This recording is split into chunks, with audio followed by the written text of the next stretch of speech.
যদি এই দেশ এবং মাটির প্রতি ভালোবাসা থাকে, যদি সত্যি এই দেশের মানুষকে ভালোবেসে থাকেন, তাহলে একা একা থাকেন না। একা থাকার দুঃখ বড় মোটা। চলে আসেন, আমাদের কাছে আসেন, আমরা কাশেমপুরে আপনাদেরকে ভালো জায়গা করে দেব।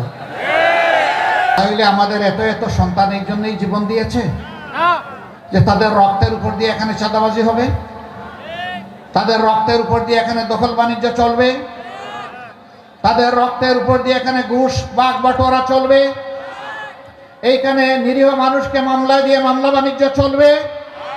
এই জন্য কি আমাদের সন্তানেরা জীবন দিয়েছে? নো। তাদের একটাই স্লোগান ছিল, উই ওয়ান্ট জাস্টিস।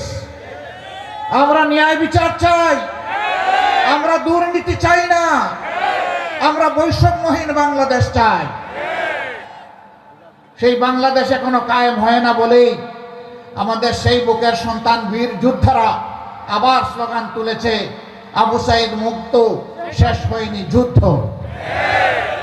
আমরা তাদের কণ্ঠে কণ্ঠ মিলিয়ে বলবো, ঠিকই তোমরা বলেছো, আবু সাইদ মুক্ত, শেষ হয়নি যুদ্ধ। একটা মানবিক বাংলাদেশ, দুর্নীতি মুক্ত বাংলাদেশ, দুঃশাসন মুক্ত বাংলাদেশ কায়েম না হওয়া পর্যন্ত আমরা থামবো না। আল্লাহর কসম, আমরা থামবো না।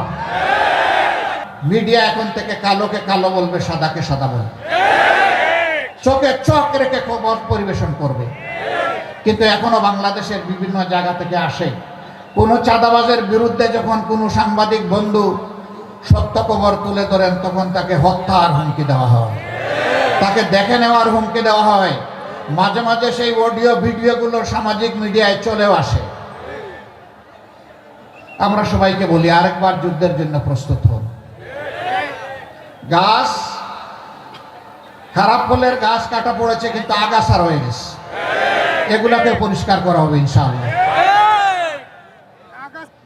আর রাজনৈতিক বন্ধুরা, সবাইকে বলি, দেশটাকে ভালোবাসো। দেশকে ভালোবাসার অর্থ হচ্ছে, আজ থেকে আমি আর চাঁদাবাজি করব না, দখল বাণিজ্য চালাবো না, ঘুষ খাবো না, মানুষকে ভয় ভীতি দেখাবো না, কারো ইজ্জত লুণ্ঠন করবো না। যখন তখন নিজেদের মাঝে আমরা যুদ্ধ করব না। অনেক সময় নিজেদের মাঝে যুদ্ধ হয় না, পদ পায় নাই, পদবি পায় নাই, দুই দিক থেকে লেগে যায়, নিরীহ মানুষ অথবা নিজের কর্মীকে অনেক সময় মেরে ফেলে। এগুলাও তো চলছে, এগুলা বাদ দেন। অনেক হয়েছে, বাংলাদেশের মানুষ এগুলা দেখতে দেখতে ক্লান্ত, বিরক্ত। এগুলাকে এখন মানুষ ঘৃণা করে। এগুলো আমরা সবাই ছেড়ে দেব, এগুলো আমরা আর করবো না, কেউ করবো না। আমি আমরা বলতে জামাতে ইসলামী বুঝাচ্ছি না, সমস্ত রাজনৈতিক দলগুলার কথা বলছি। যদি আমরা ছেড়ে দেই, সত্যিই যদি দেশকে ভালোবাসি, তাহলে বিবেকবান জনগণ যাকে পছন্দ তারা তাদের ভোট দিয়ে তাকে ক্ষমতায় পাঠাবে, এবং তখন দেশে একটা সুশাসন আশা করা যায়। কিন্তু এই বদ হাসলত যদি কেউ ছাড়তে না পারেন, তাহলে অনুরোধ করব, জনগণকে মেহরবানি করে বোকা ভাববেন না। এই জনগণ যথেষ্ট হুঁশিয়ার, আর রক্ত দিয়ে দিয়ে হুঁশিয়ার হয়েছে। অতএব জনগণকে বোকাও ভাববেন না, দুর্বল মনে করবেন না। যদি মনে করেন কালো টাকার পেশি শক্তি দিয়ে কিছু করবেন, সেদিন শেষ। ওই দুশ্চিন্তা আর করার কোনো দরকার নাই। জনগণ এই সুযোগ কাউকে দিবে না ইনশাআল্লাহ ছিলেন।